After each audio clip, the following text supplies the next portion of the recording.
Record. Tapi recordingnya kemana ini?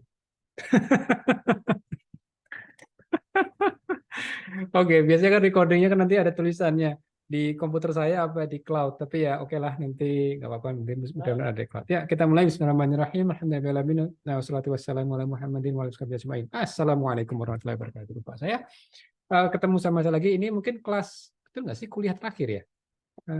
Untuk kelas kanker biologi ya. Oke. Sekalian pengumuman untuk teman-teman yang mau apa namanya curi start mungkin untuk belajar biomol. Kemarin juga ada satu mahasiswa yang apa namanya untuk join ke laboratorium ya. Saya ada 2 project, satu project stunting dan satu project aging untuk bisa mulai ini ya, pegang-pegang pipette ya. Nanti kalau misalnya udah kontak saya Japri gitu nggak apa-apa. Baik, kalau gitu kita mulai aja. Mana share screen saya? Diagnostik kanker. Pasti yang ini. Nah, ini ya. Oke, baik. Ya, jadi ini assignment dari Dr. Bening. Saya diminta untuk misi bagaimana nih dalam biologi kanker itu diagnostiknya ya, diagnostik untuk pasien kanker dan sebenarnya lebih ke arah tata laksana kanker itu sendiri ya. Jadi makanya di sini tentu saya harus gambarkan kira-kira penggunaan diagnostik molekuler itu untuk apa aja gitu ya. Nah, jadi kalau misalnya kita lihat yang namanya pertama kali ya dari perjalanan penyakit itu kan awalnya selalu dimulai dari orang normal ya. Normal itu definisinya apa? Normal itu definisinya dia tidak punya penyakit yang kelihatan. Ya, bisa aja dia punya penyakit, tapi kalau nggak kelihatan, nggak terdiagnosa, nggak ada keluhan, ya pasti masih sebutnya orang normal, gitu ya. Tapi begitu dia terdiagnosa itu untuk menjadi penyakit. Nah, ini sekarang katakan Angelina Jolie misalnya gitu ya, dia sama sekali tidak ada keluhan gitu kan, tapi dia punya riwayat keluarga, ya, ibunya dan juga tantenya ya, adik ibunya itu juga terkena kanker ya. Ibunya sendiri kena kanker ovarium, tantenya terkena kanker payudara. Oke, nah berarti dia sendiri masih normal. Nah tentu dia bertanya, apakah dia memiliki risiko yang sama seperti orang tuanya atau keluarganya yang lain. Nah yang berikutnya kegunaan dari pemeriksaan molekuler ya, diagnostik molekuler itu adalah untuk deteksi dini. Deteksi dini itu sebetulnya akan menjawab pertanyaan saat ini ya sudah ada yang tumbuh apa enggak? Apakah ada massa tumor apa tidak? Nah itu namanya deteksi dini, gitu ya. Nah, lalu yang terakhir, oke, ada massa gitu ya, ada massa. Nah, massa ini benign atau cancerous, apakah dia jinak atau dia berbahaya. Nah, itu ada yang disebut dengan diagnostic confirmation. Nah, sekarang untuk teknik molekuler itu juga bisa dipakai menggunakan teknik immunohistokimia ya, berbasis antigen antibody untuk melihat massa tumor yang terlihat, katakan massa tumor di paru gitu ya. Itu apakah tumor yang asalnya dari paru, epitel paru, atau dia perpindahan dari kolon misalnya. Jadi metakolon yang pindah ke paru, atau dia adalah kanker payudara yang pindah ke paru. Jadi kalau ada massa apa namanya di paru, tidak selalu itu kanker paru gitu ya. Makanya harus dibedain. Gimana bedainnya? Sesuai dengan tekniknya immunohistochemia. Lalu apa namanya berikutnya adalah prognosis evaluasi prognosis. Oke, masa ditemukan, udah jelas ini ganas gitu ya. Pertanyaannya seberapa agresif? Nanti kita bicara mengenai prognosis ya. Itu berapa agresif. Kalau misalnya sangat agresif gitu ya, biasanya akan harus diterapi. Nah, sekarang pilihan terapinya apa? Ya. Nah, pilihan terapinya apakah harus kemo atau jangan-jangan malah nggak usah kemo, yaitu cukup bedah saja terus pulang ya. Jadi sebagian pasien kan bedah habis itu diikuti dengan kemo ya, disebut dengan adjuvan kemoterapi. Nah, itu kita bisa lihat juga itu dengan diagnostik molekuler apakah pasien ini memang perlu tambahan kemo setelah operasi. Kalau misalnya nggak diterapi, bisa juga untuk monitoring. Ya, kita akan lihat apakah muncul ya mutasi-mutasi baru sehingga akan tumbuh kekambuhan, gitu ya. Nah itu biasanya apa yang disebut dengan liquid biopsy yang lagi apa namanya trending gitu ya. Jadi pasien sudah di kemo, sudah dibedah gitu kan. Sekarang dia nggak ada gejala yang lain. Nah, tapi di monitoring setahun, 2 tahun, 3 tahun muncul enggak itu mutasi-mutasi tambahan yang mungkin bisa memprediksi dia akan kambuh, gitu ya. Nah, jadi inilah rangkaian dari sisi apa piranti dari atau metodologi dari diagnostik molekuler. Nah, tentu yang jadi pertanyaan cost efektif apa enggak, gitu. Nah, apalagi sekarang yang lagi ramai kan mengenai genomik ya, mengenai genomik yang mungkin sedikit aja agak menyinggung genomic sequencing atau disebut dengan metodologi genomik itu memang sebetulnya ini banyak banget. Cuma ini karena ternyata kesangkut juga di RUU Kesehatan itu akhirnya menjadi polemik ya. Kemarin ini juga menjadi ramai ya, apalagi karena kanker darmais sebagai salah satu hub dari BGSI itu tentu juga punya kepentingan untuk melihat ya bagaimana kita bisa mulai menerapkan genomic sequencing ini ya. Tentu ini saat ini masih dalam proses apa namanya disebut dengan tanda kutip penelitian ya. Tapi nanti ke depannya begitu profilnya sudah terlihat tentu nanti ujungnya pelayanan. Nah, kalau kita bicara ke arah sana, bagaimana ini kita bisa maksimalkan ya teknologi ini untuk tadi untuk pencegahan, untuk apa namanya pilihan terapi dan seterusnya, gitu ya. Oke, jadi itu apa namanya tekniknya. Nah, sementara itu untuk biomarker itu sendiri apa? Biomarker sendiri adalah penanda biologis ya. Molekul biologis yang ditemukan bisa di darah atau di jaringan tubuh atau cairan tubuh ya, apapun, tapi gunanya apa? Jadi bukan cuma sembarang apa namanya molekul, tetapi keberadaannya banyak sedikitnya, perbedaan bentuknya, perbedaan jenisnya itu bisa membedakan dalam kondisi sehat atau kondisi sakit. Kondisi sakit atau sangat sakit, kondisi sakit menjadi sembuh. Nah, misalnya seperti itu. Kondisi terjadi kekambuhan. Nah, itu. Jadi molekul yang bisa menanda itu semua. Itu namanya penanda biologis atau biomarker. Nah, secara umum tentu ini kita ingat kembali, ini bisa ada 3 molekul, bisa DNA, bisa RNA, bisa protein, gitu ya. RNA sendiri juga macam-macam, ada mikro RNA, ada messenger RNA, ada non structural RNA, ada mikro RNA, nah itu apa semuanya adalah bagian dari RNA, ya. Jadi ekspresi. Jadi kalau kita bicara DNA, dia sebagai penyandi, ya, jadi molekul penyandi, dia letaknya di inti. Sementara kalau RNA dia adalah ekspresi apa sebagai manifestasi dari penyandinya tadi itu, dan yang terakhir dalam bentuk protein. Ya, nanti ini di akhir kita akan ada kuis ya buat teman-teman yang tadi terlambat, ada kuis apa namanya sederhana untuk nanti kita bisa evaluasi juga. Oke, ini adalah molekul biologis penanda cancer ya macam-macam. Jadi intinya adalah kalau misalnya kita lihat ini adalah gen yang normal gitu ya, kita harus melihat kalau misalnya ada perbedaan, nah itu dampaknya apa gitu ya. Nah, makanya kemarin sedikit juga nih menyinggung mengenai konsep sequencing ya, genomic sequencing. Memang sempat jadi viral, wah nanti Kemenkes akan mengumpulkan genomik rakyat Indonesia gitu. Ya, kalau ditanya apakah akan mengumpulkan, jawabannya iya akan mengumpulkan. Ya, kenapa perlu kita kumpulkan? Karena kita harus melihat tanda kutip variasi genetik yang normal atau yang sudah terkena penyakit. Gitu. Jadi kita akan bandingkan variasi ini yang kita temukan nanti, karena kan kita akan membaca 3 miliar huruf genetik. Nah, itu kalau kita harus punya perbandingan, ini profil yang normal, ini yang profil yang terkena penyakit, gitu ya. Nah, ini kayak sama. Jadi kita tentu akan mengambil yang normal, karena kalau kita bicara cancer, kita harus tahu normalnya dulu. Kita harus tahu normalnya sehingga kita bisa mengatakan apakah perubahan itu dampaknya apa, apakah patogenik apa tidak, gitu ya. Nah, tapi tentu saja sekali lagi terlepas dari polemik ya, tentu yang namanya pengumpulan data, pengumpulan bagi data genom itu harus melalui informed consent, gitu ya. Jadi memang apa yang dilakukan apa tim BGSI sendiri itu juga pasti melakukan itu ya. Jadi ada etika yang tidak boleh dilanggar, gitu ya. Oke.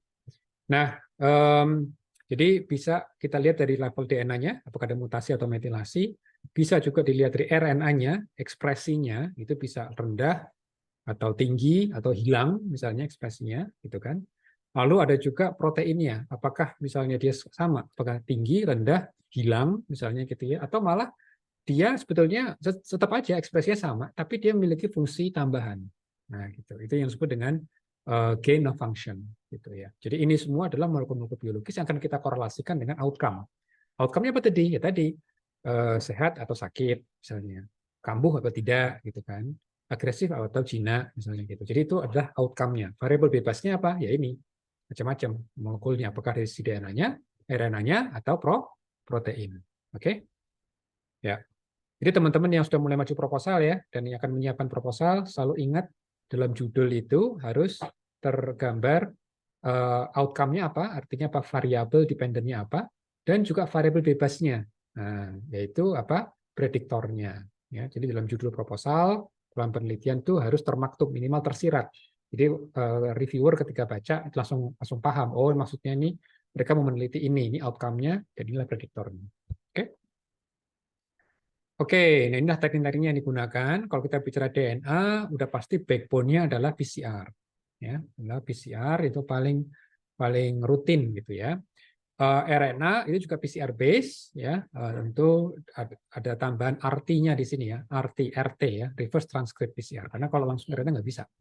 Jadi template-nya harus dikonversi dulu menjadi jadi cDNA, complementary DNA.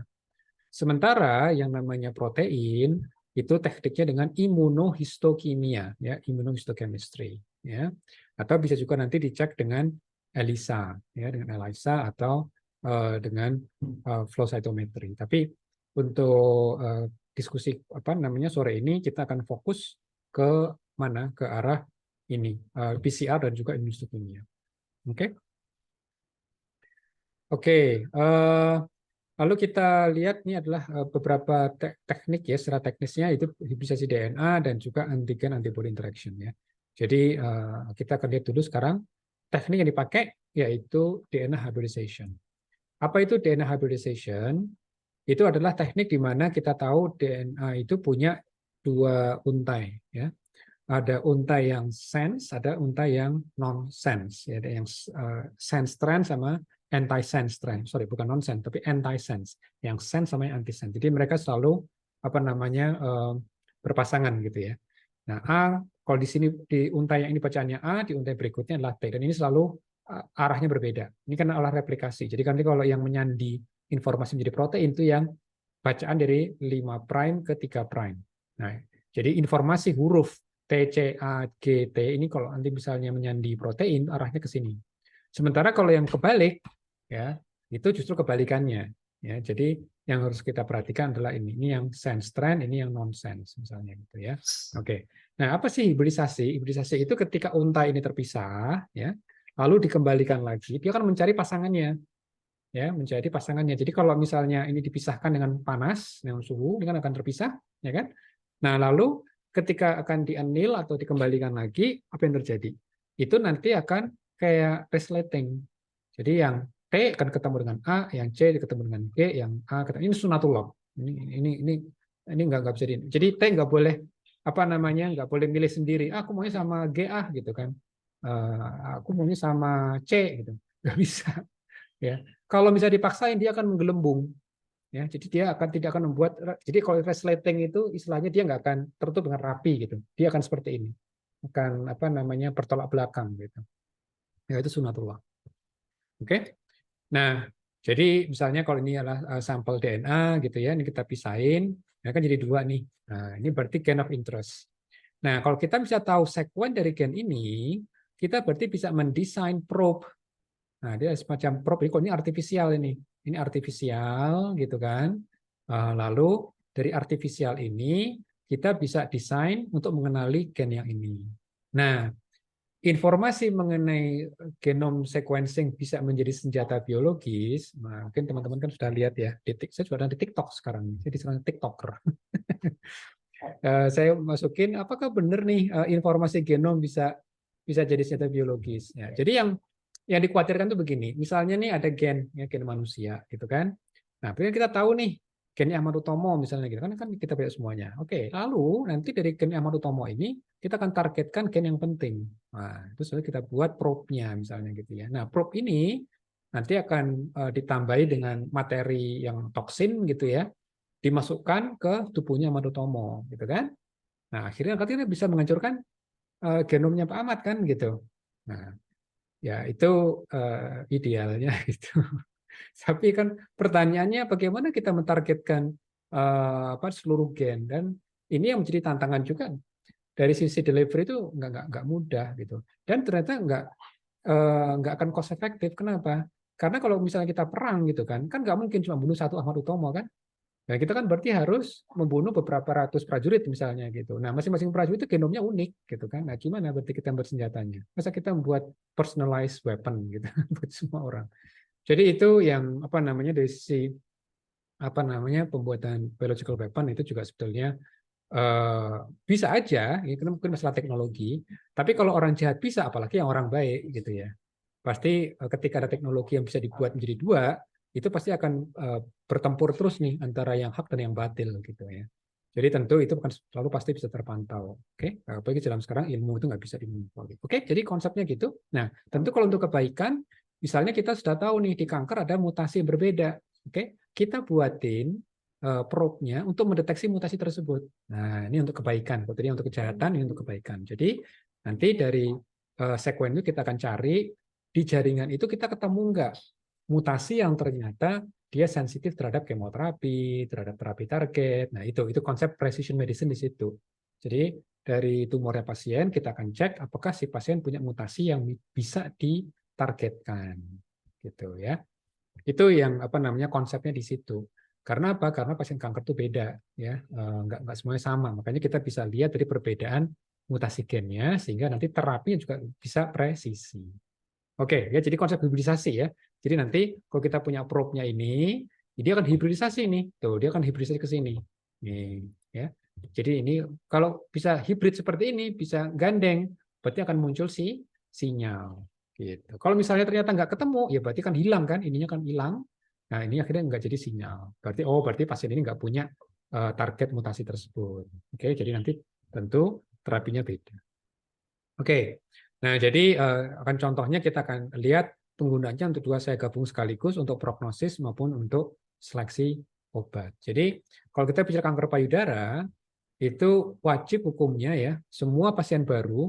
Jadi nanti setelah ada masa di payudara gitu kan kita pengen tahu ini masa ini jinak atau ganas misalnya. Nanti kan oleh dokter akan dibiopsi lalu dicek sisi morfologinya. Dari morfologi akan terlihat, oh ini ternyata epitel adenokarsinoma gitu ya. Udah jelas ini ganas berarti.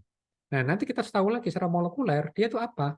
Dia termasuk tumor kanker payudara yang mengekspresikan ini enggak? Apa disebut dengan ER, PR, HER2. Jadi estrogen reseptor, progesterone reseptor sama HER2. HER2 ini adalah apa? Adalah epidermal growth factor receptor nomor 2 gitu ya.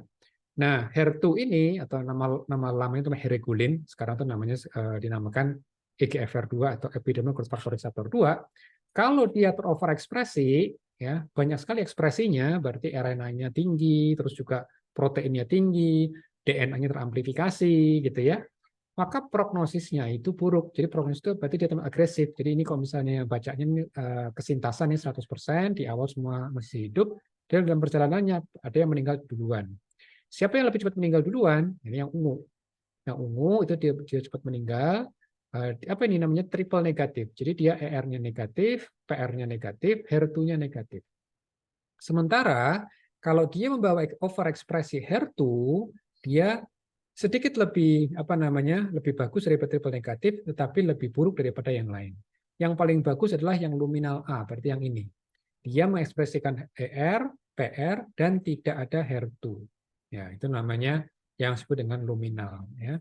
Jadi ER, PR positif, HER2-nya negatif. Dia yang prognosisnya lebih bagus. Tapi kalau dia udah triple negatif, ini paling sulit. Karena mengobati juga lebih sulit. Tapi yang menarik adalah HER2 ini. HER2 ini itu ada obatnya. Gitu ya, ada obat khusus gitu kita sana. Makanya kita perlu pikirkan gimana nih untuk mendeteksi apakah pasien itu termasuk yang HER2 positif. Jadi kalau HER2 positif itu bisa diartikan, didefinisikan dari tiga karakter biologi penanda biologisnya atau biomarkernya. Bisa dilihat dari apa yang disebut dengan RNA-nya, makanya RNA dari HER2-nya tinggi. Dengan gunakan apa? Kalau RNA pakai kuantitatif reverse transcript PCR. Ingat kan?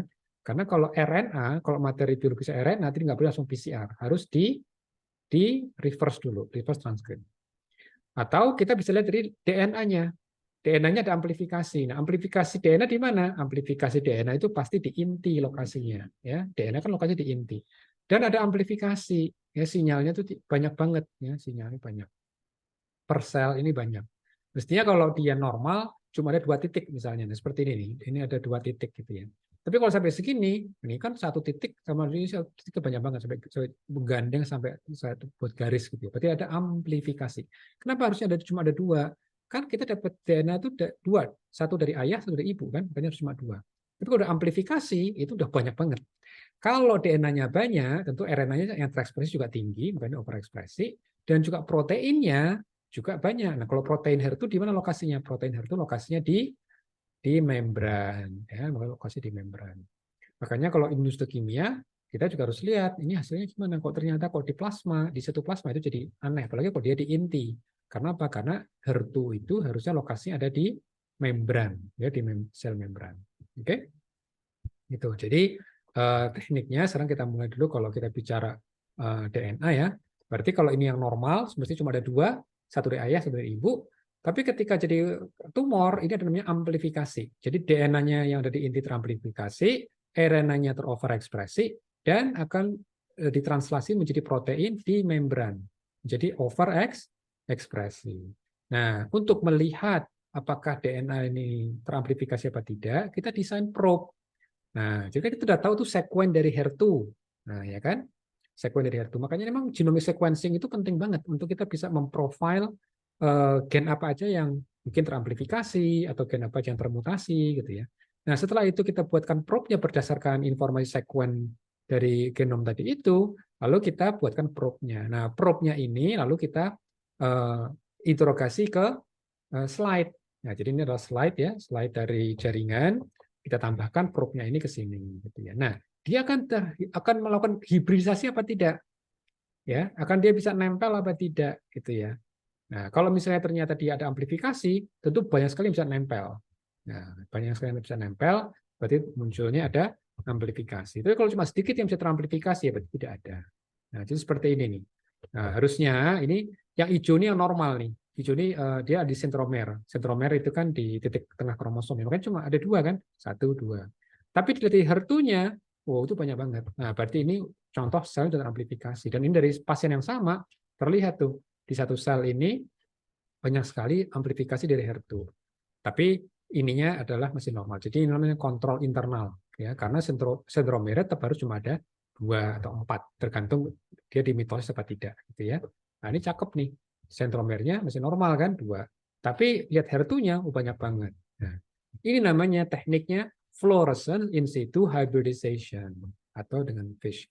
Jadi teknik untuk memvisualisasikan dengan fluorescence. Tapi kalau yang murah itu nggak pakai fluorescence, dia pakai chromogenic. Jadi dia bisa dilihat dengan mikroskop cahaya, namanya chromogenic in situ hybridization. Apa yang dilihat? Tentu amplifikasi DNA di inti. Ya, oke. Nah, tentunya ada juga teknik yang lain untuk melihat overekspresi HER2, yaitu dengan cara lebih murah adalah dengan menggunakan imunohistokimia. Ya. Nah, dengan imunohistokimia ini juga jadi menarik. Karena apa? Karena kan kita mau mentargetkan proteinnya kan, protein HER2 di membran. Nah, ini sekarang ada obatnya. Obatnya adalah bentuknya antibodi. Jadi antibodi ini namanya, kalau brandnya namanya Herceptin ya, atau trastuzumab itu nama generiknya ya. Trastuzumab ini akan bisa mengikat ke protein HER2 sehingga HER2-nya tidak bisa aktif. Ya, protein ini kalau misalnya banyak, dia kan akan saling mengikat ya, dan itu akan mengaktifkan sinyal proliferasi. Nah, ini dihambat nih dengan ditambahkan antibodi namanya trastuzumab atau Herceptin. Nah, artinya apa? Artinya kita bisa melihat pasien-pasien yang dikasih apa namanya pasien HER2 itu kalau dikasih obat gimana? Nah, ternyata kalau dia dikasih apa namanya obat Herceptin ya, sorry, ya, dia ternyata lebih bagus daripada diberikan kemoterapi biasa, gitu ya. Nah, ini kalau yang early stage ya, jadi masih stadium 1 stadium 2 itu bagus tuh panjang ya. Tapi kalau misalnya apa namanya cuma diberikan kemo aja kurang bagus. Tapi sekarang catatan apa? Dengan catatan ini adalah pasien yang HER2-nya positif. Kalau HER2-nya negatif, dikasih obat nggak akan ngaruh. Nah, makanya penting kan, bagaimana kita bisa mendeteksi pasien ini HER2 positif atau tidak? Yang pertama dengan in situ hybridization untuk melihat gennya, ya, DNA di level DNA, atau kita lihat di level proteinnya. Nah, protein. Nah, kalau protein kita menggunakan teknik imunohistokimia. Jadi kan ini kan proteinnya ada di luar nih, ya kan? Nah, bagaimana kita mendeteksi banyak sekali protein di luar? Ya kita gunakan antibodi. Nah, jadi kalau ini di level DNA ada di inti, melihat amplifikasi gen HER2. Kalau ini kita ngelihat proteinnya. Jadi imunohistokimia itu mendeteksi proteinnya. Tapi kalau FISH atau CISH kita melihat amplifikasi DNA di inti, gitu ya. Oke, teman-teman nggak perlu bingung gitu ya. Ini kan apa namanya bahasa Inggris ya, karena imunohistokimia. Karena imuno berarti kan berbasis antibodi. Antibodi berarti kita mendeteksi protein. Dan ini gambaran seperti ini harusnya. Oke, jadi bagus, beautiful apa namanya sinyal ya di membran. Karena memang protein itu ada lokasi di membran banyak banget. Oke, jadi ini adalah gambarannya kalau kita bicara ini. Nah, kalau untuk validasi gimana? Kalau validasi kita perlu namanya kontrol positif, kontrol negatif, dan juga tanpa antibodi. Jadi ini mungkin teman-teman pernah ikut ininya, apa namanya praktikum imunohistokimia kan, workshop imunohistokimia, yaitu sebetulnya konsepnya sederhana. Jadi misalnya kita punya jaringan, kita potong tipis gitu ya, kita taruh di slide, lalu kita ada berapa tahapan untuk antigennya kita tonjolkan ya, antigennya supaya bisa muncul gitu ya. Setelah muncul kita tambahkan antibodi. Nah, antibodi kan akan berikatan dengan antigennya kan. Nah, kita tambahkan sekedar antibodi untuk visualisasi, lalu akan terlihat apa namanya gambarannya, diberikan substrat, dilihat menurut seperti ini. Oh, dari sini akan terkena coklat nih, terlihat coklat. Berarti ini ada ekspresi ini di protein ini, gitu ya. Nah, kalau misalnya untuk yang HER2 ya akan kuat sekali, apa namanya ekspresi HER2-nya itu tinggi sekali, gitu ya. Oke, jadi ini, nah kontrol positif itu apa? Kita gunakan jaringan yang sudah diketahui sebelumnya mengalami overekspresi HER2. Itu namanya kontrol positif. Kontrol negatif artinya apa? Berarti kita menggunakan sampel yang sudah diketahui sebelumnya dia tidak mengalami overekspresi dari target gen yang kita pelajari, misalnya HER2 gitu. Nah, no primary antibody artinya apa? Jadi ini kita tidak berikan primary antibodinya. Jadi kalau kita mau lihat HER2, antibodi terhadap itu tidak kita berikan, langsung kita berikan secondary antibody. Harusnya apa? Karena apa namanya tidak ada primary antibody, maka harusnya tidak akan muncul sinyal. Karena apa? Karena kan ini secondary antibody tidak bisa mengenali HER2 secara spesifik kan. Dia akan nempel tapi itu lepas lagi, sehingga sinyalnya akan sangat lemah. Nah, itu berarti untuk menunjukkan apa spesifisitas. Karena kalau ternyata tanpa primary antibody, hanya secondary antibody saja yang muncul, diberikan, dan itu muncul sinyal yang sangat kuat, oh berarti kalau gitu kita punya secondary ini tidak spesifik, bahaya, dia bisa mengenai semuanya, gitu ya. Kebanyakan untuk kita ngasihnya. Ya, makanya ini konsep kontrol ini penting sekali, ya, untuk memastikan nanti apa sinyal yang kita lihat betul-betul sinyal yang merepresentasikan protein yang kita cari. Ya, kalau tidak, itu berarti kita tools yang kita pakai itu tidak spesifik, gitu ya. Oke. Nah, jadi ini sebagai ini ya, terutama kalau di lab service itu penting tuh, jangan menggunakan sampel pasien, ya, kecuali kalau sampel pasien tersebut sudah divalidasi oleh lab lain yang terakreditasi atau telah diikutkan ke tes profisiensi. Jadi tes profisiensi itu apa sih? Itu adalah tes yang diselenggarakan oleh pihak ketiga dan mereka yang punya scope jasa untuk menguji lab. Nah, gitu. Jadi itu namanya tes profisiensi. Jadi ada ujiannya. Jadi laboratorium itu ada ujiannya juga. Oke.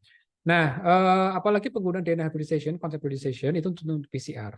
Nah, kalau untuk bicara PCR, target hibridisasinya itu ketika primernya annealing ke target. Nah, kan kita bikin primer kan, teman-teman kan di bioinformatika kemarin belajar bikin primer kan. Itu sebetulnya konsep hibridisasi itu, ya. Jadi konsep apa yang disebut dengan annealing itu sebetulnya hibridisasi juga. Ya, jadi makanya hibridisasi itu memang sangat penting ya. Dan ini penting untuk pilihan terapi kanker paru. Ya, terapi kanker paru itu punya beberapa mutasi ya. Mutasinya bisa di 4 ekson ini, 19, 19, 20, 21. Dan ini paper kita ya dulu waktu saya masih di Kalbe itu kita melakukan profiling. Nah, jadi pasien-pasien kanker di Indonesia itu yang pernah kita periksa itu apa itu apa namanya profilnya. Ternyata kebanyakan yang pasien kita itu kalau nggak mutasi di ekson 19, dia juga di ekson 21. Prevalensinya berapa? 40%. Nah, informasi ini penting karena apa? Nanti kaitannya juga dengan kebijakan. Dengan 40% ini berarti mestinya biaya pemeriksaannya harus ditanggung negara, gitu kan? Makanya sekarang BPJS mengeluarkan apa namanya kebijakan setiap pasien kanker paru yang baru saja didiagnosis sekarang dibantu pemeriksaannya ini di EGFR ini, gitu ya. Oke. Dan ini akhirnya jadi memaksa inovasi. Jadi perusahaan-perusahaan diagnostik yang mau menjual jasa pemeriksaan ini harus mengikuti pagu yang ditetapkan oleh BPJS, gitu ya. Nah, jadi perlu inovasi. Nah, ini salah satu inovasi yang kita lakukan ya, dengan berbasis PCR, kita bisa screening mutasinya dengan relatif murah. Caranya bagaimana? Itu dengan menggunakan high resolution melting. Jadi kalau nggak ada mutasi, dia kan perfect ini apa namanya perfect annealing gitu kan. Tapi kalau misalnya apa namanya, jadi konsepnya adalah ini adalah dia fokus ke gambar yang ini ya. Ini adalah untai ganda DNA dan dia akan diberikan dengan ini apa namanya dengan yang berpendar, molekul yang berpendar. Kalau ternyata di sini ada cekungan ya sehingga dia tidak bisa berpendar, maka tidak ada sinyal. Nah, di sini. Jadi misalnya apa ketika dia terpisah nih untai gandanya. Untai ganda terpisah, tentu tidak ada sinyal fluoresens. Tapi kalau untai ganda masih utuh, dia sinyal fluoresens. Nah, bagaimana apa namanya prinsipnya untuk screening mutasi? Kalau dia homozigot masih normal, ini kan berarti semua apa namanya sinyal fluoresensnya kan bisa dengan apa namanya penuh di sini ya, untai gandanya terisi penuh oleh molekul fluoresens. Oke. Nah, tapi kalau ada mutasi, ini kalau ada mutasi di sini, misalnya G gitu kan. Nah, sehingga kan tidak bisa penuh nih. Nah, berarti kan lebih mudah untuk dibuka resletingnya gitu istilahnya. Kalau ini kan dia lebih susah karena lebih rapat. Sementara kalau ini dia sudah ada jembul di sini, sehingga resletingnya akan lebih mudah terbuka. Nah, kalau lebih mudah terbuka, berarti nanti apa? Temperaturnya dia akan terpisah di temperatur yang lebih rendah. Jadi misalnya di sini kalau ada mutasi, dia akan di sini nih usia apa namanya di suhu 85 dia sudah melting. Sementara kalau dia masih utuh, dia perlu suhu lebih tinggi, misalnya di 86,5. Nah, dengan melihat profil dari fluorescence ini saja, kita sudah bisa melihat mana yang mutasi, mana yang enggak. Nah, gitu ya. Jadi emang apa namanya penting gitu ya dalam inovasi ini apa kita perlu tahu bagaimana kita bisa menerapkan PCR yang murah gitu ya untuk kebaikan pasien. Ya. Ini apa ini? Oh, oke. Ya. Oke. Nah, ini adalah gambarannya kita apa namanya kita publikasikan ya. Dan ini sudah masuk ke dalam layanan dan alhamdulillah dikasih paten juga kita ya dari apa namanya kantor paten Indonesia. Oke. Nah, sekarang kalau sekarang mau switch gear ya kalau tadi untuk pilihan terapi bagaimana untuk melihat seberapa agresif nih tumor yang ada gitu ya. Nah, itu untuk evaluasi prognosis. Oke. Nah, untuk evaluasi prognosis ini satu yang mau saya apa namanya saya share yaitu kaitannya dengan ekspresi dari genomiknya ya. Di beberapa gen yang kita bisa lihat sekaligus. Karena ini pertanyaannya adalah ini terutama untuk pasien kanker payudara yang stadium awal ya, 1, 2 gitu ya. Itu kan stadium awal. Kita tahu stadium awal itu dia lebih bagus. Dia survival 10 tahun itu no problem ya, selama dia dioperasi ya.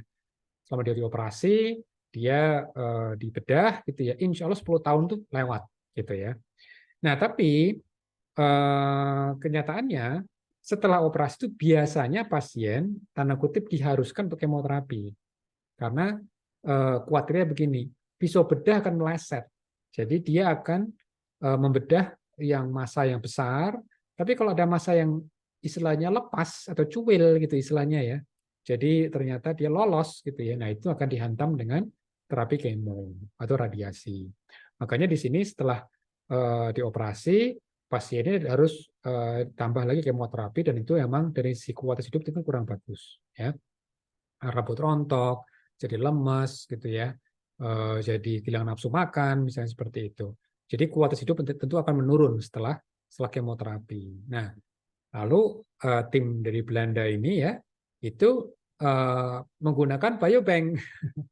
Jadi ini kemarin nih beberapa hari terakhir kan cukup ramai ya. Ada genomic sequencing, ada biobank, biorepository gitu ya, pengumpulan data. Tapi ini adalah contoh ya di mana penggunaan biobank itu bisa menyelamatkan nyawa juga dan kualitas hidup. Kenapa? Karena mereka itu berusaha melihat kira-kira profil genomik, ekspresi genomik antara pasien kanker payudara itu apakah betul semuanya harus melalui kemoterapi pasca bedah gitu ya. Ya, jadi kalau misalnya kita lihat stadium lanjut pasti lebih buruk ya. Stadium lanjut itu misalnya stadium 4 dia sudah sampai kemana-mana, sudah ke paru, tentu kesintasnya lebih buruk. Kalau stadium 1 2 data lebih bagus ya. Nah, sekarang pertanyaannya bagaimana itu kita bisa periksa? Kita bisa lihat pasien yang apa namanya survivnya bagus. Di sini kita gunakan sekali lagi tekniknya hibridisasi, mesti ingat hibridisasi. Jadi microarray ya. Jadi di sini ada apa namanya? Ada kayak platform gitu ya. Dan di setiap platform ini ditambahkan oligo terhadap target gen. Nah, nanti ekspresi dari si pasien akan bisa nempel, akan dihibridisasi di sini. Nah, konsepnya apa? Hibridisasi.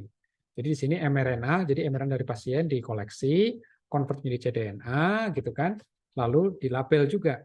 Dan nanti di sini di bagian platform ini sudah ada berapa probe ya yang berkoresponding dengan sekuen dari gen yang kita cari. Jadi akan nunggu di sini. Nah, kalau misalnya pasien itu memiliki ekspresi tersebut, dia akan berhibridisasi. Nah, akan hibridisasi di sini. Ya, jadi konsepnya seperti itu. Ya. Nah, lalu sekarang pertanyaannya tinggal kita lihat ada ininya enggak apa namanya ada perbedaan profil enggak gitu. Jadi makanya kalau kita bicara penelitian, kelompok pembanding itu harus ada. Apa yang mau kita bandingkan gitu ya. Jadi mereka mau melihat apakah ada perbedaan ekspresi atau profil ekspresi antara pasien yang sama-sama tidak diobati ya tanpa kemoterapi ini hanya bedah saja, tapi dia bisa survive 5 tahun ya. Tapi ada juga yang tidak survive selama 5 tahun. Jadi kekambuhannya maksudnya. Jadi yang dalam 5 tahun tidak ada kekambuhan dibandingkan sama pasien yang 5 tahun ada kekambuhan. Ya. Jadi ini adalah desainnya. Mereka mau lihat ekspresi profilnya berbeda atau tidak. Nah, di sini ada 34 pasien yang muncul distal metastasis dalam 5 tahun, yang 44 ini tanpa metastasis selama 5 tahun. Dan ini semua pasien ini dibedah tok gitu ya. Nah, karena satu dan lain hal mereka tidak mau di kemoterapi ya. Ketemu nih sekitar 78 pasien. Dan ingat, ini namanya konsep biobank sebetulnya. Jadi disimpan dan pasien juga terdata. Karena mereka punya kartu KTP kan berarti kan punya KTP juga itu. Dan mereka kan sistemnya kan ada registrasinya bagus. Dan karena registrasi di negara-negara maju itu data mereka itu ini apa namanya terregistrasi, bahkan meninggalnya kapan tercatat. Jadi kita tahu misalnya ini sampel kita simpan, lalu kita cek misalnya ke Dukcapil misalnya gitu ya, Dukcapil Belanda ya. Lalu mereka akan kasih tahu, oh pasien ini meninggal tahun sekian. Nah, ini atau kambuh kapan gitu. Nah, ketika itu punya data seperti itu, berarti kita bisa lakukan penelitian. Nah, lalu berbeda nggak sih ekspresinya gitu kan? Jadi setelah kita punya sampel ini, baru kita bertanya, apakah ada perbedaan ekspresi? Nah, makanya di sini memang kita kaitkan kembali kemarin, kalau kita bicara biobank, kita bicara genome profiling, memang kita memerlukan partisipasi publik gitu ya. Jadi rakyat yang memang setelah kita berikan manfaatnya, walaupun mungkin bukan buat dia, tapi buat pengetahuan dan juga buat pasien berikutnya, kalau dia mau menyumbang itu luar biasa. Ya, karena kita jadi tahu. Nah, makanya di sini setelah mereka menyumbangkan itu ke biorepository, lalu peneliti akan bisa melihat ada perbedaan nggak sih ekspresi. Ternyata memang berbeda.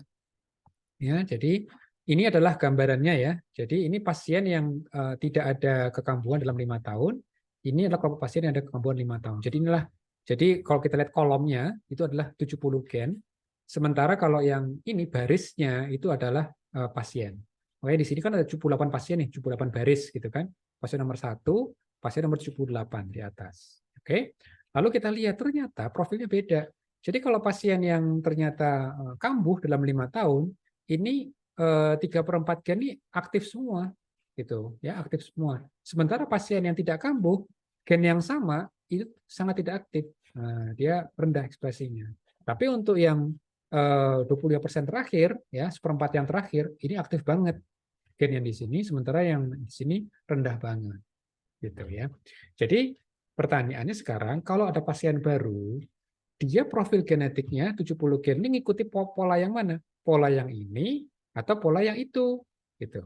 Kalau ternyata dia polanya yang ini kan tanpa kemo. Jadi semuanya kan tanpa kemo kan, dia hanya operasi aja. Berarti harusnya pasien ini tidak akan muncul kekambuhan dalam 5 tahun ke depan. Jadi dia tidak perlu kemoterapi. Ikuti ya maksudnya ya. Jadi konsepnya di situ. Makanya perlu validasi kan, namanya validasi prospektif. Ya, jadi kalau ini kan masih retrospektif nih, masih retrospektif, kita harus lihat prospektif. Nah, ini adalah desain prospektifnya. Butuh waktu berapa lama? Lama. MindX trial itu hampir 10 tahun. Ya. Jadi kayaknya nggak ada nih S3 yang mau gitu ya. Nah, ini kebanyakan postdoc di sini. Ya, jadi apalagi kalau S3 kan kelamaan ya nungguin pasiennya gitu ya. Jadi mereka rekrut hampir 7.000 ya, 6.700 pasien gitu ya. Tapi semuanya sekali lagi early stage 1-2 ya, tapi sudah invasif. Jadi artinya memang ini bukan jinak, ini bukan fibroadenoma, ini memang sudah apa namanya agresif. Tapi dia masih early stage, jadi belum ada pindah ke limfonodi atau belum ke organ lain. Oke. Lalu mereka periksa dari secara klinis maupun secara genomik, gitu kan? Nah, nanti mereka randomisasi. Ada yang dikasih kemoterapi, ada yang tidak kemoterapi. Nah, yang menariknya datanya setelah mereka ikuti hampir 10 tahun, ini ada pasien yang low genomic. Nah, kalau low genomic kan dia tanpa kemoterapi kan, ternyata hasilnya sama gitu. Nah, jadi cukup bagus. Nah, tapi kalau dia ternyata high risk ke baik genomik maupun klinis, dia buruk. Jadi artinya apa? Artinya dari sini akan terlihat bahwa ini sangat membantu dari sisi kualitas hidup. Gitu. Jadi kalau setelah diperiksa ekspresi gennya dia ternyata masuk yang low risk, berarti dia tidak perlu apa yang disebut dengan kemoterapi. Gitu. Tapi kalau dia high risk baru mungkin perlu kemo. Oke, nah ini tadi setelah mengenai prognosis, sekarang saya akan switch gear ke risk assessment, evaluasi risiko.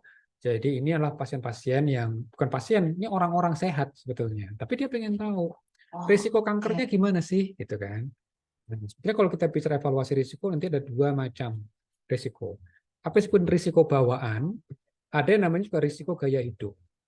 Risiko bawaan itu berarti sejak lahir dia sudah membawa mutasi bawaan. Ya, lahir bayi gitu ya, dia sudah mendapatkan mutasi dari entah ibunya atau dari ayahnya, bawaan gitu kan. Nah, sekarang kita lihat dulu yang mutasi bawaan. Karena kita harus ingat ya, yang namanya kanker itu pasti karena mutasi. Cuma kan bedanya, apakah mutasinya itu karena bawaan, apa disebut dengan germline genetic mutation, atau lingkungan. Jadi misalnya nih dia kena asap rokok, nah, mutasi itu, jadi somatik kan berarti bukan germline tapi somatik, jadi mutasi lingkungan gitu. Tapi pasti harus ada mutasi gen, gitu ya. Oke. Jadi jangan lupa ya kanker adalah penyakit genetik, jangan lupa. Cuma mutasinya itu bisa muncul di waktu yang berbeda. Ada yang muncul sejak lahir, ada yang muncul setelah dia besar atau setelah dia dewasa karena lingkungan. Nah, kalau BRCA testing itu sudah wajib menggunakan NGS, gitu ya. NGS itu sudah banyak ya, banyak laboratorium di Indonesia itu sudah menggunakan MiSeq yang paling umum. Dan kalau di RC kita juga punya nih, MiSeq sudah ada juga. Gitu. Nah, karena ya, gen yang terlibat gen bawaan itu nggak cuma satu, ya, ini kan kalau batas BRCA2, tapi karena banyak sekali gen, makanya harus pakai NGS, karena NGS itu kita bisa periksa banyak sekali gen, gitu ya. Oke, nah itu juga nanti dampaknya bisa terkena risiko kanker. Kalau dia mutasi BRCA1 bisa hampir 70%, kalau BRCA2 dia 45%. Nah, ini tinggi apa rendah dibandingkan dengan orang yang tidak punya mutasi gen BRCA. Ya, dia kalau tidak punya mutasi gen BRCA, sekitar 12% akan terkena kanker payudara. Loh, kok masih kena kanker payudara? Kan ada gen yang lain. Jadi gen itu kan nggak cuma BRCA1, BRCA2 kan, ada banyak gennya gitu. Nah, makanya di situ apa namanya jangan lupa bahwa dalam mengkomunikasikan risiko harus tepat gitu ya. Jadi tidak sembarang mutasi bisa menimbulkan dampak. Ya sama kalau kembali ke senjata biologis tadi itu, kalaupun ditargetin misalnya gitu ya, itu belum tentu dia akan terkena efeknya, efek fenotipnya. Makanya senjata biologis sebetulnya senjata yang sangat tidak efektif sebetulnya ya. Karena apa? Karena kompleksitas dari tubuh manusia itu membuat apa namanya sangat susah untuk dibunuh secara biologis. Gitu. Lebih mudah ditembak pakai pistol, gitu ya. Itu lebih pakem gitu ya. Jadi kalau yang paham TNI gitu ya, kalau TNI suruh pilih nih senjata biologis apa senjata senapan serbu ya, pasti mereka pilih senapan serbu gitu ya, karena lebih jelas gitu ya, efeknya itu lebih jelas. Nah, sekali lagi hibridisasi. Basicnya kalau kita bicara NGS, seperti PCR, basicnya adalah hibridisasi. Makanya penting banget konsepnya ya, ada namanya DNA hibridisasi. Karena DNA hibridisasi itu untuk melihat sekuen yang kita cari itu apa, gitu ya. Mutasinya kan kira-kira macam-macam. Nah, ini ada mutasi apa tidak? Kita gunakan konsep hibridisasi. Ada juga pakai amplikon, pakai PCR. PCR itu hibridisasi juga, gitu kan? Karena primer untuk annealing ke template itu kan hibridisasi juga sebetulnya, gitu ya. Oke, makanya jadi tadi ya konsep hibridisasi itu penting banget. Oke, kalau tadi adalah risiko gen bawaan, sekarang kita lihat risiko gaya hidup. Nah, kalau gaya hidup yang paling sering adalah kanker serviks loh. Kanker serviks itu gaya hidup, iya, karena kanker serviks itu lebih mudah muncul pada mereka siapa yang gaya hidupnya melakukan hubungan seksual, gitu ya. Jadi hubungan seksual itu gaya hidup. Cuma kan bedanya, apakah gaya hidupnya hubungannya tersebut sah atau haram? Nah, yang sah atau yang zina kan gitu kan. Nah, kalau dalam konsep Islam tentu harus yang sah. Ya ada walinya, ada maharnya gitu ya. Nah, itu kan harus dilihat. Jadi, nah tapi apakah dia berhubungan secara sah maupun tidak sah, ya sah atau yang zina, dua-duanya tetap berisiko terkena kanker serviks. Dibandingkan siapa? Dibandingkan para wanita yang memilih untuk complete abstinence. Ya, jadi dia tidak akan berhubungan seksual sama sekali. Ya, itu adalah yang paling terproteksi dari kanker serviks. Kenapa? Karena kanker serviks itu pemicu utamanya adalah virus. Ya, jadi kalau kita lihat ini di Indonesia ini memang menyedihkan ya. Di tahun 2014 itu lumayan banyak ya kasus kejadian kanker serviks, tapi di negara maju hampir nggak ada. Kenapa? Ya karena di sini pencegahannya sudah maju di sana gitu ya. Mereka tahu pakai tes DNA, lalu juga mereka pakai vaksin gitu ya. Tapi kalau di Indonesia ini masih banyak. Terus ini highly preventable disease gitu ya. Makanya saya sih berharap apalagi dengan teknologi sequencing, genom segala macam, orang semua aware, harusnya kita bisa ya. Nah, kita bisa nih untuk eliminasi kanker serviks gitu, oke. Nah, ini tentu menjadi ini. Nah, jadi ini. Jadi ketika ada virus HPV masuk, ketika dia insersi ke dalam genom, dia akan merusak genom. Nah, karena ada mutasi juga kan? Ada mutasi, tapi karena HPV. Nah, HPV ini muncul kenapa? Karena ada hubungan seksual, gitu ya. Jadi artinya itu nggak bisa dihindari. Makanya penting ini ya, nanti para suami untuk mengingatkan ya istrinya untuk pap smear atau kalau memang mampu gunakan tes DNA ya, terutama yang sudah berhubungan seksual. Kalau vaksin itu sebetulnya untuk yang mereka belum pernah berhubungan seksual, makanya ditargetkan pada siapa? Anak-anak SMP gitu ya, itu atau SD itu lebih bagus lagi ya, itu diberikan vaksin. Supaya apa? Supaya dia bisa mencegah HPV sebelum dia masuk. Tapi kalau udah pernah berhubungan dan virus sudah masuk, ya itu percuma sebetulnya. Tapi memang masih ada proteksi, tapi tidak sebagus kalau diberikan di usia yang lebih muda. Nah, jadi sekali lagi pemberian vaksin juga tidak menggantikan untuk ini ya, untuk screening seperti tes DNA atau nah, saya juga mau menginginkan juga ya, memastikan juga jangan ada stigma ya. Oh, ini kanker serviks berarti suaminya mungkin jajan misalnya gitu. Jangan juga ya. Karena walaupun dia monogamus gitu ya, tetap aja virus bisa masuk ya. Tapi memang risikonya lebih rendah daripada mereka yang jajan. Gitu ya. Kalau mereka jajan tentu itu lebih tinggi gitu ya.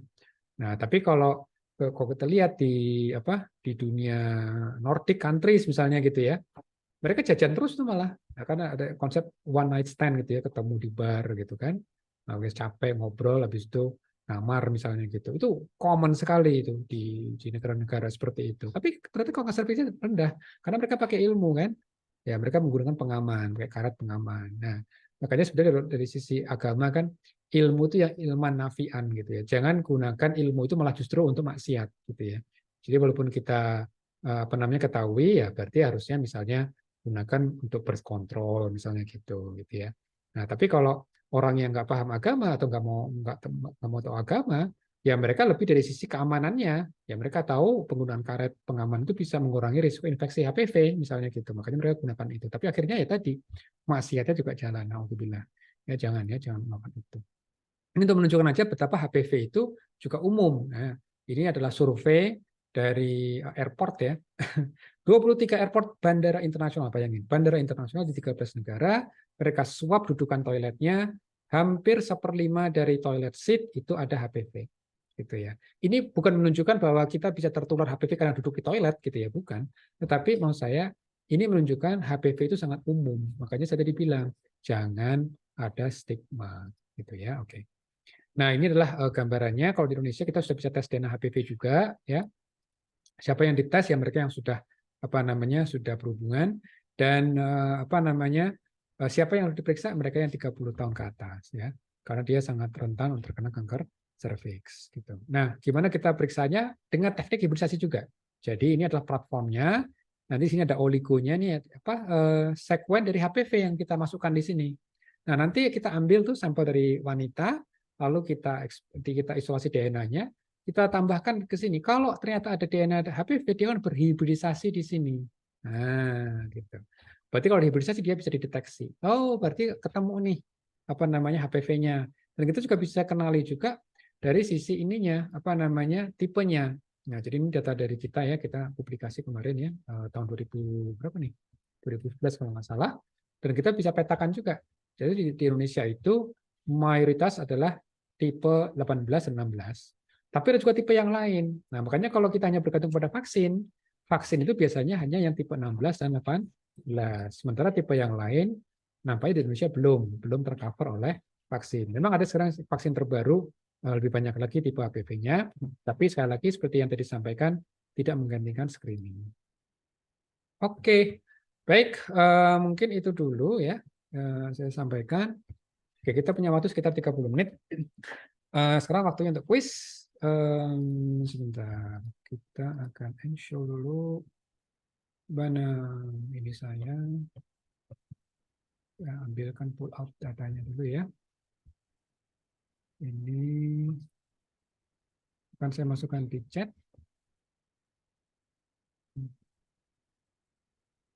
Copy mana zoom-nya, zoom, chat, chat, chat, chat. Oke, udah ada di apa di chat. Silakan di ini ya apa namanya diklik gitu ya teman-teman semua. Jumlah pertanyaan nggak banyak ya, jumlah pertanyaan tidak banyak. Cuma ada berapa sih? Satu, dua, tiga, cuma ada empat pertanyaan. Tapi yang nomor satu adalah nama mahasiswa. Nah, gitu ya. Jadi silakan tuh diisi. Nanti kita lihat ya sekitar apa namanya 5 menit ya, 5 menit. Um, Setelah itu kita bahas. Oke? Ada yang belum bisa lihat di chat? Sudah semua ya? Oke. Ya. Ini pandangannya kok pada pandangan capek semua. Namanya Jumat. Ya, oke. Ya, teman-teman silakan ya untuk di apa namanya? Diklik lalu nanti kita bisa cek ininya. Oke? Jadi nanti kita lihat 17.05. Oke ya? Oke, silakan.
hilang.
Oke.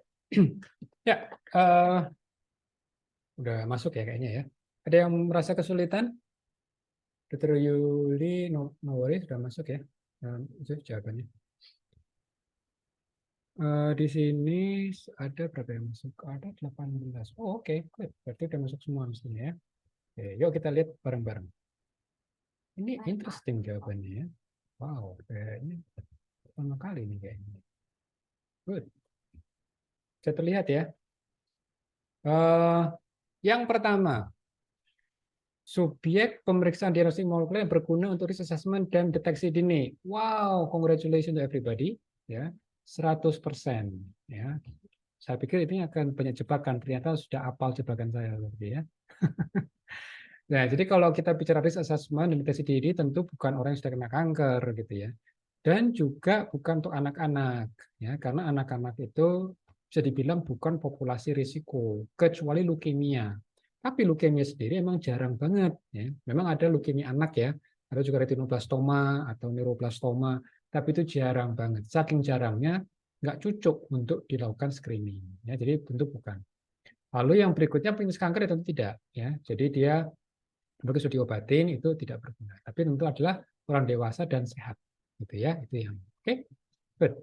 Pemirsa Dena, nah ini emang ini agak tricky sebetulnya. Memang jawaban kalau saya pribadi lebih suka memilih yang ini, mengenali risiko kanker serviks. Kenapa? Karena seseorang yang terinfeksi HPV itu tidak berarti dia pasti ada sel yang berubah menjadi kanker. Tetapi bayangannya gini, jadi kalau misalnya kita punya 100 wanita yang tidak ada HPV-nya, dibandingkan 100 wanita yang ada HPV-nya dari jaringan epitelnya, maka dalam waktu 5 tahun itu sebagian wanita mungkin sekitar dari 100, jadi mungkin sekitar mungkin 10 gitu ya, itu akan kena kanker serviks. Sementara kalau dia tidak punya HPV, 100 orang itu nggak ada yang kena kanker serviks gitu. Nol istilahnya. Jadi itu menunjukkan apa? Menunjukkan kita bisa resiko. Karena kalau sudah ada infeksi HPV, berarti dia tahun depan pastikan screening lagi. Tapi kalau misalnya dia tidak ada HPV DNA, dari cek DNA tidak ada HPV, dia boleh balik 5 tahun lagi. Jadi lebih panjang. Screeningnya itu lebih panjang. Nah, memang kalau kita bisa deteksi dini, itu sebetulnya kita mau melihat sudah kelihatan tumornya belum. Gitu. Itu bisa kalau deteksi dini. Makanya kayak USG, segala macam, itu yang mereka carikan massa. Makanya kalau masanya masih kecil, apalagi baru mutasi gen, nggak akan terlihat. Gitu kan. Nah, jadi kalau deteksi dini itu biasanya lebih lihat masanya. Gitu. Tapi kalau kita baru melihat gen atau perubahan DNA, itu baru risiko. Nah, gitu ya. Oke. Dan apa namanya? Ini sama konsepnya seperti mutasi BRCA. Jadi seseorang yang membawa mutasi BRCA sejak lahir kan nggak berarti dia sudah kena kanker payudara kan? Tetapi dia berisiko terkena kanker payudara dibandingkan mereka yang tidak punya mutasi BRCA. Dan yang terakhir, oke, ini sebetulnya memang konsepnya amplifikasi DNA itu tentu adanya di inti, ya, di inti sel, bukan di sitoplasma. Kalau di sitoplasma itu proteinnya, ya, proteinnya ada di apa namanya? Oh, sorry, bukan di sitoplasma. Protein amplifikasi, kalau kita bicara protein itu ada di membran. ya.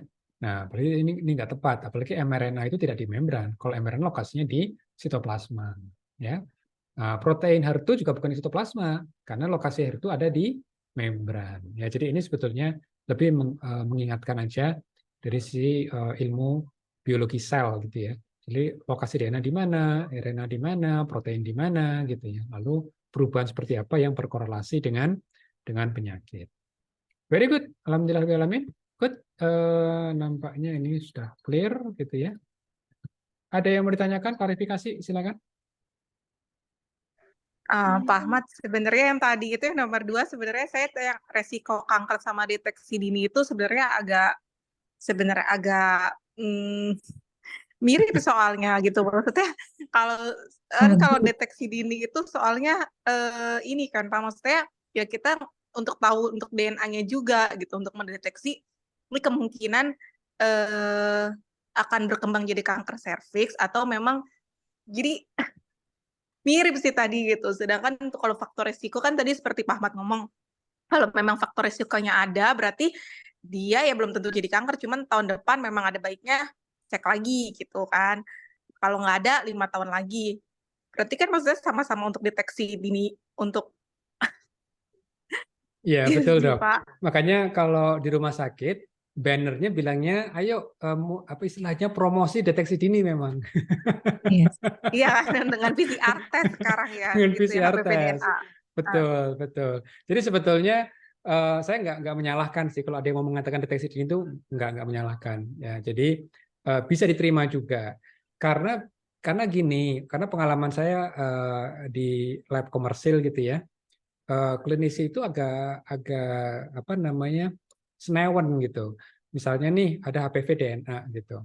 Lalu kan dia mungkin akan cari kan, dia kolposkopi itu gitu. Nah di kolposkopi kok nggak ada ini, nggak ada apa disebut dengan low grade seal atau high grade seal kok nggak ada gitu ya. Itu langsung nyalain ini, nyalain laboratoriumnya gitu. Wah ini kamu nggak spesifik nih gitu. Ada semacam ekspektasi kalau udah ada HPV DNA itu pasti ada kayak perubahan sel, padahal kan belum tentu. Jadi ini mungkin PR untuk apa ya education ya di pendidikan kedokteran gitu. Ini karena orang molekuler sama orang klinisi mungkin ngelihatnya beda gitu. Mereka tuh ekspektasinya harus ada massa gitu kan. Tapi kalau orang molekuler kita cuma mengatakan iya ini maksudnya ini ada ada perubahan. Tapi kan nggak selalu berkorelasi dengan ini ya dengan kejadian gitu karena dari perubahan genetik sampai dia mengubah morfologi sel itu perlu waktu, gitu. Jadi nggak ujuk-ujuk gitu. Nah, jadi memang, tapi ada kalanya juga bersamaan. Begitu dicek di kolpos, betul malah masuk ke high grade seal. Untung masih high grade seal kan. Itu bahkan belum stadium 1 itu. Wah, itu sangat kalau dari data yang tadi saya tunjukkan ya, dari sekitar 11.000 wanita, kita tuh ketemu 20 pasien squamous cell carcinoma gitu dari apa upaya ini tadi. Ya namanya programnya deteksi dini sebetulnya.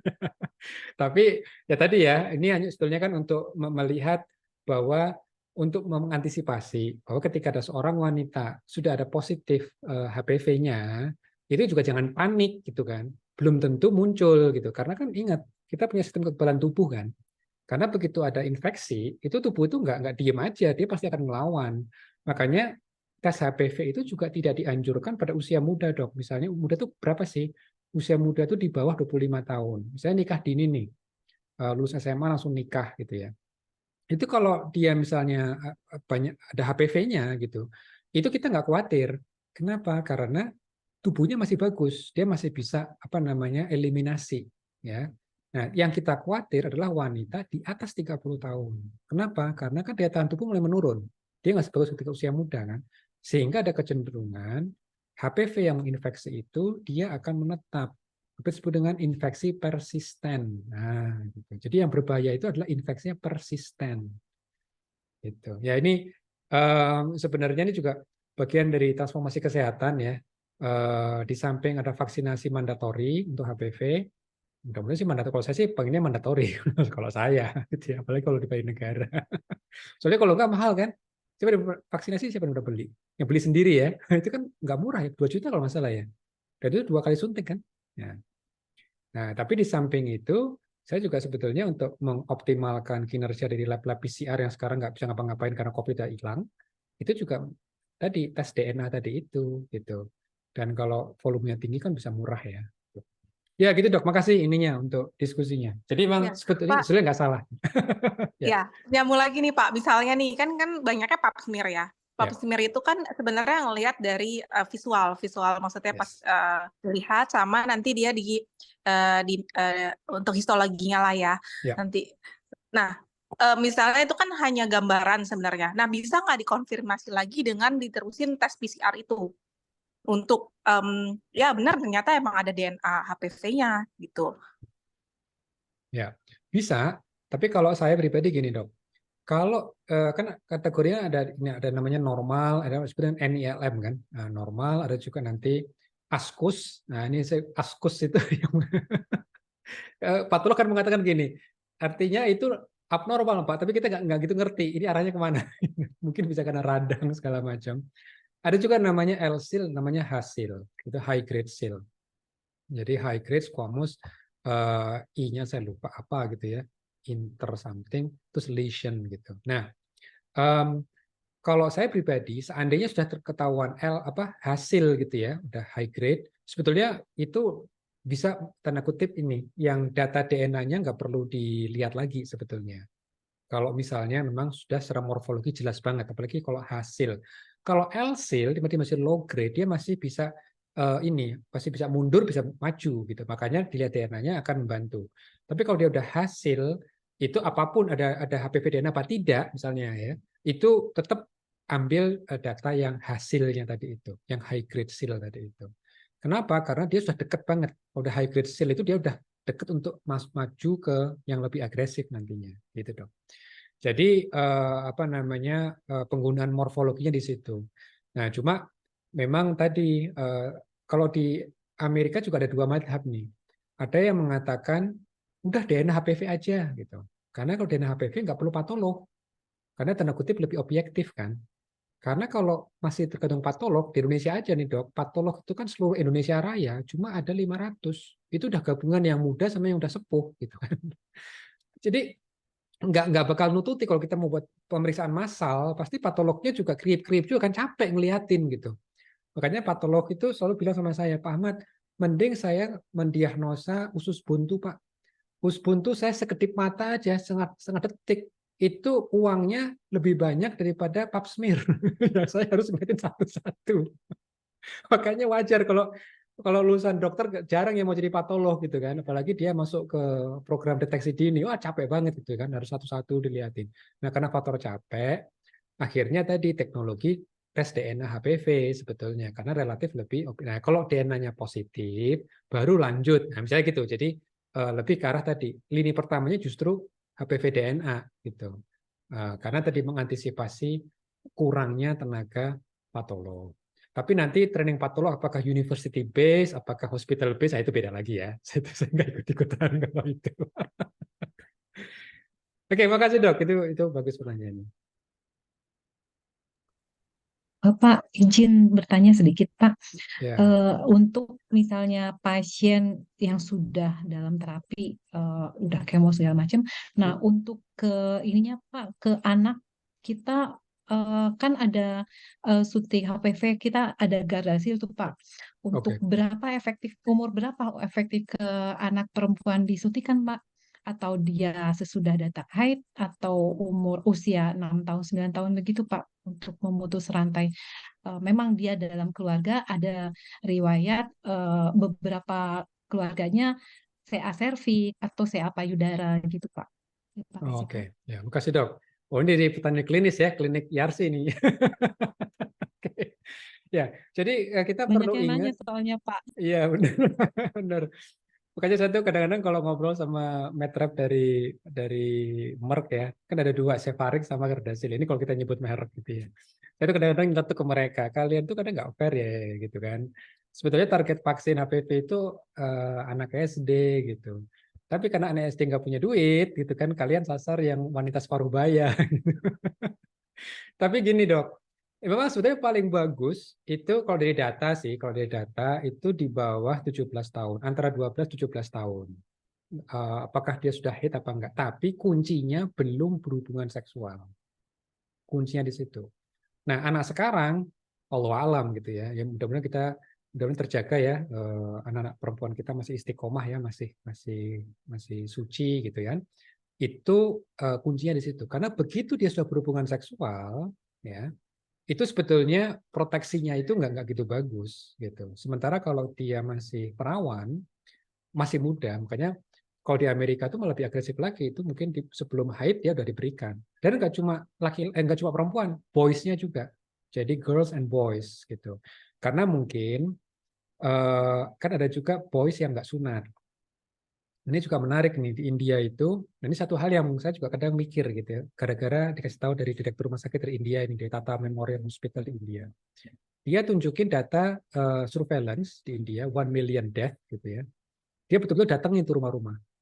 Lalu kan kita lihat ternyata, kalau menurut data dia ya, kanker serviks lebih banyak terjadi pada wanita beragama Hindu dibandingkan yang Muslim.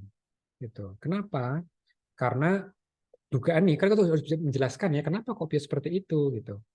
Karena di India itu yang Hindu kebanyakan tidak sunat, sementara di keluarga Muslim mereka sunat. Jadi pulpnya itu bagian kelamin laki-laki itu kalau nggak disunat kan dia kan tanda kutip pada ngumpul di situ kan, kuman segala macam termasuk virus gitu. Jadi si higienitas itu juga berpengaruh. Nah cuma kalau di Indonesia saya juga kadang-kadang penasaran juga sebetulnya karena memang kita belum mengumpulkan data agama. Ini bukan masalah SARA sebetulnya, tetapi ya memang kalau kita lihat dari perilaku sih semua orang disunat gitu ya. Makanya ini juga menjadi menjadi masukan juga. Karena tadi gaya hidup juga mempengaruhi. Walaupun memang kadang-kadang saya juga agak ini memastikan jangan sampai ada stigma juga. Jadi ini kan sensitif ya. Yang pasti orang suka jajan itu lebih tinggi terkena kanker serviks. Tapi nggak berarti yang nggak pernah jajan itu nggak pernah kena. Itu yang saya maksudkan, gitu ya, Dok. Jadi kalau kita bicara HPV, tentu sekali lagi kalau kita bicara program vaksinasi itu memang semudah mungkin. Apakah dia sudah itu atau belum nggak ada masalah. Karena ini konsepnya kan vaksinasi, jadi meningkatkan imunisasi. Jadi supaya antibodi sudah mulai terbentuk, ketika nanti virus datang udah bisa diblok gitu. Karena ngebloknya kan jadi ketika dia baru datang gitu virusnya, kalau ternyata virusnya udah masuk duluan, ya kan apa yang mau kita blok? Jadi logikanya gitu dok. Jadi semudah mungkin. Dan kanker serviks tidak diturunkan ya dok. Jadi misalnya nih pada keluarga tadi ya ada banyak kanker serviks misalnya, itu juga agak unik juga kok bisa banyak banget dalam satu keluarga. Karena kanker serviks itu jalurnya adalah lingkungan, bukan warisan. Jadi misalnya ibunya kanker serviks nih, itu nggak ada gen pada anak bahwa anaknya akan kena kanker serviks juga gitu dok. Tapi kalau payudara, iya payudara, kolorektal, terus apa lagi ya, yang payudara, kolorektal, rahim, endometrial cancer. Ya, itu ada faktor pewarisan genetik. Tapi kalau HPV enggak, HPV itu betul-betul dari luar. Jadi itu dari lingkungan, dari gaya hidup. Ini gaya hidup berhubungan tadi itu. Ya jadi gitu dok. Ya, jadi sebetulnya emang edukasinya bukan cuma kalau bicara kanker serviks itu umum, semuanya apakah dia punya sejarah keluarga apa tidak. Ini menjelaskan dok ya tadi ya.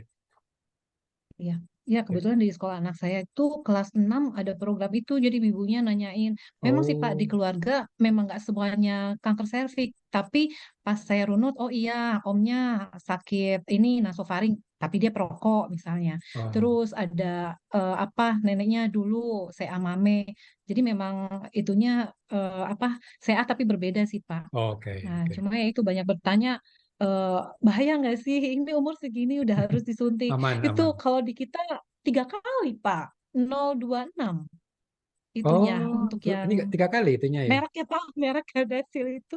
Iya, lumayan kan harganya Pak. Jadi kalau Iya, anak-anak udah sekali suntik berarti kan harus biar tetap timbul itunya imunnya gitu iya, Pak. iya. Makasih Pak. Sama-sama. Ya kemarin sih Pak Menkes kabarnya itu gara-gara vaksin COVID kan pakai mRNA itu.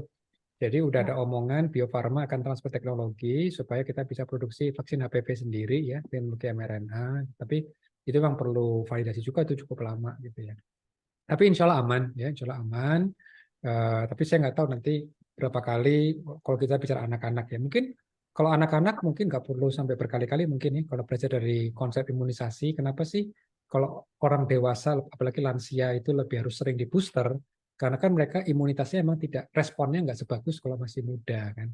Kayak tadi saya kok lupa ya kayaknya kalau anak-anak harus sekali doang deh kayaknya. Karena tadi semakin muda itu semakin bagus gitu. Kalau nggak salah ya, tapi nanti saya harus cek lagi. Tapi kalau di program pemerintah sih dapatnya 2 kali di kelas 6, 5 sama 6 SD. Kalau di Oh ya, Jakarta ya Pak, dapat gratis oh ya. memang 2 kali berarti ya. Iya, gratis. Ya, Iya. 2 kali Oh. di kelas Kalau 5 di sama kelas 6. penjelasan, betul, di penjelasan itunya sih kudu harus 3 kali.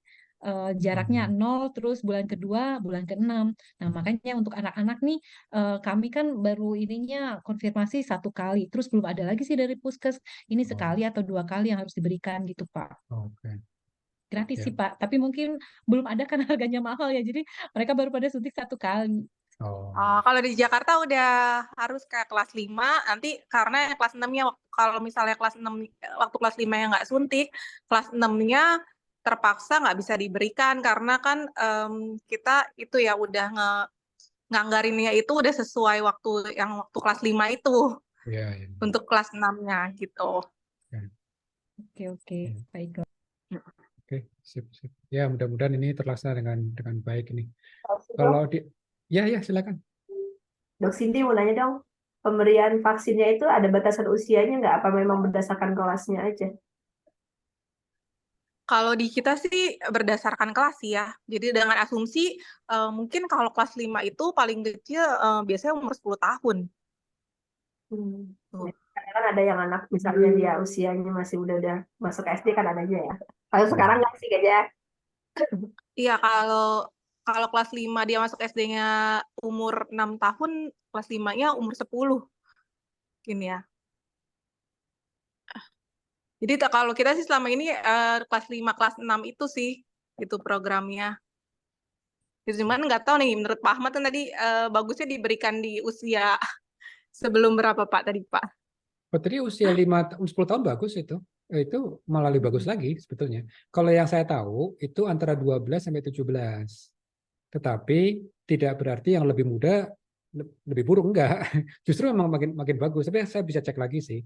Karena kan memang itu kaitannya dengan rekrutmen. Jadi di Amerika sendiri itu banyak yang hesitan, terutama kelompok yang tanda kutip konservatif gitu ya. Karena mereka tuh ada miskonsepsi kalau vaksin HPV itu bisa meningkatkan pergaulan bebas gitu. Jadi keluarga yang konservatif itu nggak mau. Jadi itu padahal nggak nyambung. Pergaulan bebas itu 2 hal yang berbeda gitu kan. Artinya bukan karena itu juga gitu. Nah tapi kalau menurut saya sih kalau kita konsep vaksinasi tentu semakin muda itu semakin bagus gitu. Tapi mungkin kaitannya juga dengan hubungan seksual. Kalau di Amerika anak perempuan 12 tahun itu jadi mungkin udah berhubungan kan gitu. Jadi makanya kita akan tangkap usia yang dipastikan mereka belum pernah berhubungan sama sekali. Karena apa? Karena untuk memaksimalkan efek proteksinya itu. Gitu. Itu sih dok.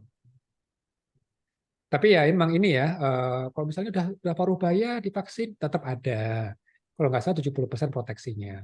Ya. Tapi kalau anak muda ya masih sejak awal itu bahkan bisa mendekati 99% sampai 100% itu bagus banget datanya seperti itu. Makanya emang wajar kalau di Kesmas itu sangat mendorong kebijakan yang ke arah total mandatory vaksinasi HPV. Karena emang itu highly preventable disease gitu ya. Jadi sesuatu yang bisa dieliminasi. Ini untuk vaksin HPV memang masih banyak pertanyaan sih di ibu-ibu memang. Ini masih mungkin ada misinformasi ini ya. Jadi masih Ya memang kan vaksin Ya, betul, hesitansi kan Pak. juga masih banyak kan dok. Jadi jangankan vaksin HPV, bahkan vaksin MMR pun juga masih banyak penolakan nih di Indonesia ya. Kalau yang HPV ini banyak beredarnya yang nolak itu katanya dia gosipnya mendapatkan gosip bahwa nanti susah hamil, bikin rahim kering itu berapa orang tua murid biasanya maksudnya mempertanyakan itu sih gitu. Tapi kan karena mungkin pikirannya jauh ya Pak, maksudnya kok masih kecil tapi udah dikasih vaksin untuk Iya yang itu. serviks gitu. Pada takut ya. rahimnya kering nanti Iya. nggak subur jadinya gitu. Oh gitu segitunya ya. Iya Iya, iya iya jadi iya iya. akhirnya dari guru-guru ya udah deh Pak, nanti aja apa di kelas 6 aja deh atau SMP seperti itu Pak jadinya. Padahal Gitu. ditawarin dari puskesnya sih. Gratis kan? Betul kan? Untuk DKI kayaknya gratis deh. Oh, Iya. waduh, DKI gratis. sayang banget ya. Masih baru beberapa. Gratis cuma ngantrinya lumayan sih kan seluruh sekolah itu. Jadi Oh, ada jadwalnya. itu Anak-anak kelas 6 diwajibkan. kayaknya baru DKI ya. Yang daerah lain kota-kota besarnya aja belum seluruhnya. Cianjur belum, Dok. Saya juga mau dong kalau kayak gitu gimana caranya ya? Pindah KTP Jakarta, Dok. Kalau di sini, Pak, orang itu selalu beranggapan kalau vaksin HPV itu hanya untuk perempuan-perempuan yang nakal saja gitu, Pak. Susah banget kasih masukannya. Oh, gitu. Ini jadi ide bikin konten juga ya. Atau untuk Pengmas ya, pengabdian masyarakat nih. Bagaimana bisa ini. Kan dosen kan harus ada Pengmas juga ya. Pengabdian masyarakat. Coba nanti kita pikirin deh gimana untuk edukasi yang tepat gitu ya. Oke, ada lagi? Assalamualaikum. Waalaikumsalam warahmatullahi. Mungkin terakhir ya, udah menjelang maghrib. Oh, iya. Ya, silakan Ini dong. vaksin HPV itu buat laki-laki juga bisa, Pak. Di usia berapa, Pak? Sama, usia muda juga. Boys. Oh, sama usia muda. Sama. Walaupun dia hitam ya, Pak ya? Walaupun apa? Oh Udah iya, nggak apa-apa. dihitan. Nggak. Oh. Ya, jadi kalau kita konsep Kesmas itu justru semaksimal mungkin gitu. Jadi tidak terlalu banyak stratifikasi gitu. Ya, jadi kalaupun dia hitam tetap aja ini. Tapi kalau buat Indonesia sih kan kita harus ada ini ya, harus ada prioritas gitu. Untuk yang perempuan aja susah, apalagi nanti yang laki-laki harus dilibatin gitu ya. Jadi kita emang harus prioritas. Oke, untuk sementara anak-anak perempuan kita itu yang didahulukan. Tapi sebetulnya kalau emang vaksin nanti berlimpah itu ya mungkin jadi semuanya laki-laki perempuan diberikan semudah mungkin. Gitu. Terus Pak yang pemeriksaan HPV DNA itu bisa dikatakan tadi kata Bapak positif tapi belum tentu dia terjadi. Apakah dia langsung bisa untuk metode CRISPR itu Pak? Oh, Delesi. untuk delesi, untuk ini ya, Iya. apa namanya? Interesting ya. Mungkin kalau jadi gini, HPV itu kan dia bermain di sisi persistensi ya. Oh, jadi maksudnya oke. Bisa aja mungkin bisa, ya bisa aja bisa. Tapi kita harus solve dulu isu delivery-nya dong. Gitu. Jadi misalnya nih, kan kalau kita sampling ya dari cervix, dari swab cervix misalnya gitu kan, itu kan kita ambil sebagian. Nah, kalau kita misalnya mau mentargetkan HPV-nya, kan kita harus memasukkan ke organ cervix tadi itu dan memastikan semua sel dalam organ cervix itu akan mendapatkan senjata CRISPR tadi itu. Nah, masalahnya kalau kita bicara intervensi genetik itu bottleneck-nya itu tadi, bottleneck-nya itu di delivery. Jadi kalau misalnya ada 100 sel yang udah ada HPV, lalu kita tambahkan CRISPR, kemungkinan yang menerima senjata tadi itu cuma kurang dari 10%. Karena emang sekarang ini masih belum efektif. Nah, itu yang jadi masalah di situ. Belum bisa kayak obat yang ditelan langsung semua kena, itu belum bisa. Pengennya sih gitu. Nah, tapi kalau bisa seperti itu, nah itu potensi biological weapon gitu. Ya, jadi apa namanya? Jadi kalau ada yang khawatir genome sequencing jadi bioweapon, ya itu secara formal ada risiko itu. Tapi kan secara teknologi kan kita mengawal juga kan, kita belum secanggih itu untuk bisa melakukannya. Jadi ya tetap kita harus gunakan untuk kebaikan-kebaikan. Ya. Terima kasih Pak. Yuk, sama-sama.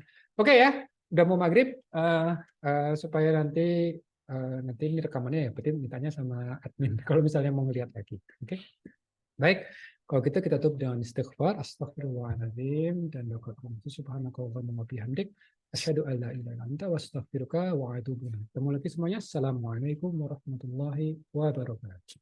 Waalaikumsalam warahmatullahi wabarakatuh. Terima kasih banyak Pak. Terima kasih banyak, Terima kasih banyak Pak. ya Kak. Terima kasih banyak, Pak.